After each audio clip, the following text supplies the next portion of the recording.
Sa bansang Mexico, ang bawat itim na usok na pumapaibabaw sa kalangitan ay hindi lamang polusyon. Ito ay isang nagbabagang babala. Ang bawat sunog na sasakyan sa gitna ng highway, bawat putok ng baril na umaalingaw sa gabi, at bawat kalsadang hinarangan ng mga armadong lalaki ay mga senyales ng isang bansang unti-unting nilalamon ng kaguluhan. Nitong Pebrero 2026, ang karahasang ito ay umabot sa rurok na hindi inaasahan ng marami. Ang serye ng mga arson attacks at shootings ay kumalat na parang apoy sa iba't ibang syudad, at maging ang mga lugar na dati ay tinuturing na ligtas para sa mga turista ay hindi nakaligtas sa bangis ng mga kartel. Ngunit ang tanong ng nakararami, paano humantong ang Mexico sa ganitong sitwasyon? Bakit tila mas makapangyarihan pa ang mga kriminal kaysa sa mismong gobyerno? At paano naging mitsa ng malawakang sunog ang pagkamatay ng isang tao? Ang lahat ng kaguluhang ito ay nag-ugat ng magkaroon ng isang operasyong militar na ang layunin sana ay ibalik ang hustisya. Nagtangka ang Mexican military na dakpin ang isa sa pinakamapanganib at pinakawanted na kriminal sa buong mundo, si Nemesio o si Guerra Cervantes, o mas kilala sa bansag na El Mencho. Siya ang kinikilalang supreme leader ng Cartel de Jalisco Nueva Generacion o CJNG. Sa loob ng maraming taon, si El Mencho ay naging simbolo ng modernong kriminalidad sa Mexico. Brutal, sopistikado at walang takot sa estado. Sa nasabing operasyon, imbis na madakip ng buhay para harapin ang kanyang mga kasalanan, napatay si El Mencho sa isang madugong bakbakan. Sa unang ulat, 7 sa kanyang mga pinagkakatiwalaang tauhan ang kumpirmadong patay sa palitan ng putok. Ngunit hindi doon nagtapos ang bilang ng mga biktima. Sa loob lamang ng 48 oras matapos ang kanyang pagkamatay, ang bilang ng mga nasawi ay mabilis na umakyat. Ayon sa mga local reports, mahigit 35 katao na ang namamatay sa iba't ibang bahagi ng bansa dahil sa mga retaliation attacks. Kabilang dito ang mga pulis na tinambangan sa mga checkpoint, mga sundalo na hinarang sa kalsada, at higit sa lahat, ang mga inosenteng sibilyan na naipit sa crossfire o kaya naman ay biktima ng mga random na pamamaril upang maghasik ng takot. Dahil sa pagkamatay ni El Mencho, tila nagdeklara ng giyera ang CJNG laban sa buong bansa. Ang kanilang paghihiganti ay mabilis at malupit. Sa buong Mexico, ang mga bus at malalaking truck ay sa pilitang kinukuha mula sa mga driver, ibinibida sa gitna ng kalsada at sinusurog upang magsilbing narco blockades. Ang layunin nito ay paralisahin ang galaw ng militar at pigilan ang pagpasok ng mga reinforcement. Ang mga paaralan na dapat ay lugar ng pag-asa ay napilitang magsuspinde ng klase. Ang mga negosyo at mall ay nagsara dahil sa takot sa looting at pagpapasabog. Ang mga maaliwalas at sikat na resort towns na dati ay puno ng buhay ay nagmistulang ghost towns sa loob lamang ng isang magdamag. Para maintindihan natin ang bigat ng pangyayaring ito, kailangan nating balikan kung paano binuo ni El Mencho ang kanyang imperyo.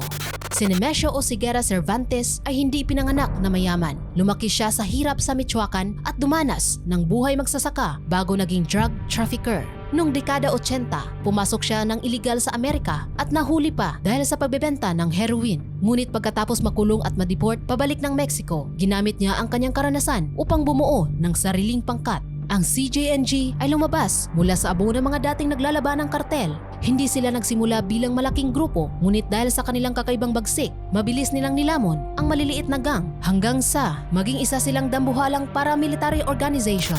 Bagaman ang kanilang kuta ay nasa estado ng Jalisco, ang kanilang impluensya ay parang galamay ng pugita na umabot sa 18 estado sa Mexico, higit sa kalahati ng buong bansa. Ang kapangyarihan ng CJNG ay hindi lamang nakabase sa armas, kundi sa malalim na korupsyon. Kinokontrol nila ang mga mayor na takot mamatay, mga gobernador na nasilaw sa pera, at mga matataas na opisyal sa kapulisan na nagsisilbi nilang mga espiya o tenga sa loob ng gobyerno. ¿Uno no se mete con ustedes para que se pasen de verga? No, señor. Ahorita yo se las va. Dahil dito, bago pa man dumating ang militar sa kanilang mga kuta, alam na nila ang bawat galaw ng estado. Sila ay naging isang state within a state o isang gobyerno sa loob ng gobyerno. Ang lawak ng kanilang intel network ay sadyang nakakabilib, ngunit nakakatakot. Ang bawat radio frequency ng pulisya at bawat galaw ng army truck ay sinusubaybayan ng kanilang mga halcones o mga lookouts na nakakalat sa bawat kanto. Pagdating sa kanilang pananalapi, ang CJNG ay tinuturing na isa sa pinakamayamang kartel sa kasaysayan. Ang kanilang pangunahing produkto ay ang nakakamatay na droga gaya ng fentanyl, methamphetamine at cocaine na ibinabiyahe sa buong mundo mula sa Europe hanggang Asia. Sila ang itinuturing na fentanyl kings na naging mitsa ng krisis sa droga sa United States. Ngunit hindi sila tumigil doon. Pinasok din nila ang tinatawag na huachicol o ang organisadong pagnanakaw ng langis mula sa pipeline ng gobyerno. Tinatayang umaabot sa 17,000 barrels ng langis ang nananakaw araw-araw na nagbibigay sa kanila ng bilyong-bilyong dolyar na kita bawat taon. Ang perang ito ang ginagamit nila para bumili ng mga kagamitang pandigma, mga bulletproof na sasakyan na tinatawag nilang monstrous, anti-aircraft missiles at mga drone na nilagyan ng mga pasabog upang atakihin ang kanilang mga kaaway mula sa himpapawid. Ang paggamit ng mga weaponized drones ay isang bagong yugto sa giyera sa Mexico kung saan ang teknolohiya ay ginagamit para sa terorismo.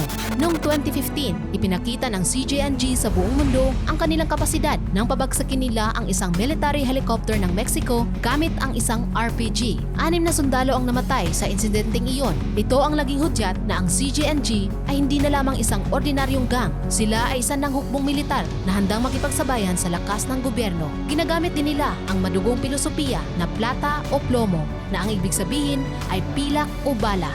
Bibigyan ka ng pera para tumahimik o bibigyan ka ng bala para habang buhay na manahimik. Ang taktikang ito ay hindi lamang para sa mga pulis, kundi para rin sa mga mamamahayag. Ang Mexico ay naging isa sa pinakamapanganib na bansa para sa mga journalist dahil sa walang awang pagpaslang ng CJNG sa sinumang maglakas loob na ilathala ang kanilang mga sekreto. Sa kabila ng kanilang brutalidad, nagawa rin ng CJNG na linlangin ang ilang bahagi ng masa sa mga probinsyang pinabayaan na ng gobyerno kung saan walang sapat na ospital, paaralan o trabaho. Ang kartel ang pumupuno sa pagkukulang na ito. Nagbibigay sila ng mga groceries, school supplies at pera sa mga mahihirap sa panahon ng kalamidad. Ngunit laging may kasamang mensahe mula sa inyong mga kaibigan sa CJNG. Ito ay isang paraan ng social control upang gawing human shield ang mga sibilyan laban sa mga operasyon ng militar.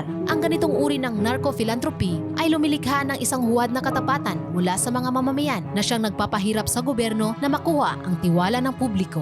Dahil sa lawak ng kanilang kontrol, maging ang mga dayuhang lider gaya ni Donald Trump ay nagpahayag na ang mga kartel at hindi ang gobyerno ng Mexico ang tunay na may hawak ng kapangyarihan sa bansa. Ang pahayag na ito ay nagdulot ng tensyon sa pagitan ng US at Mexico, lalo na't itinuturing ng Amerika ang CJNG bilang isa sa pinakamalaking banta sa kanilang pambansang seguridad. Sa pagkawala ni El Mencho, ang hari ng madugong imperyong ito, ang Mexico ay nahaharap ngayon sa isang napakadelikadong transition period na maaaring magkaroon ng spillover effects maging sa ibang bansa. Ngayong kumpirmadong patay na ang kanilang lider, ano na ang mangyayari? May 3 posibleng senaryo na kinatatakutan ng mga eksperto. Una, ang internal war. Dahil walang malinaw na tagapagmana sa El Mencho, ang mga lieutenant o matataas na opisyal ng CJNG gaya ni na El Hardanero o kaya ang mga kamag-anak ni El Mencho ay maaaring mag-away-away para sa trono. Ang pag-aagawan sa kapangyarihan ay karaniwang nagbubunga ng mas brutal na patayan dahil kailangan patunayan ng bawat panig kung sino ang mas malakas. Pangalawa, ang pagsalakay ng mga kaaway na grupo gaya ng Sinaloa Cartel. Ang kartel na dating pinamumunuan ni El Chapo ay matagal nang kaagaw ng CJNG. Siguradong sasamantalahin ng kanilang mga karibal ang kahinaan ng CJNG para agawin ang mga ruta ng droga, ang kontrol sa mga port at ang mga teritoryong iniwan ni El Mencho. Ang resulta nito, isang all-out war sa pagitan ng mga kartel na gigising sa buong bansa. Pangatlo, ang mas matinding pagpapakitang gilas ng kartel sa gobyerno upang patunayan na kahit wala na ang kanilang lider, nanatili silang malakas. Maaari silang maglunsad ng mas malalaking pag-atake sa mga government installations upang ipakita na hindi sila nagapi.